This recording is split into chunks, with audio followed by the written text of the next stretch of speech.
సర్వమంగళ స్వరూపంతో ఉంటాడాయన. ఉండి అన్ని ప్రాణులకు కూడా విశేషమైనటువంటి ఉపకారం చేస్తూ ఉంటాడు.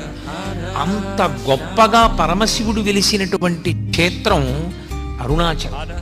మనం ఎక్కడికైనా శైవ క్షేత్రానికి వెడితే ఆ శివాలయంలో ఉండేటటువంటి శివలింగం ఏది ఉంటుందో దాన్ని మాత్రమే ప్రధానమైన శివస్వరూపంగా భావన చేస్తాం.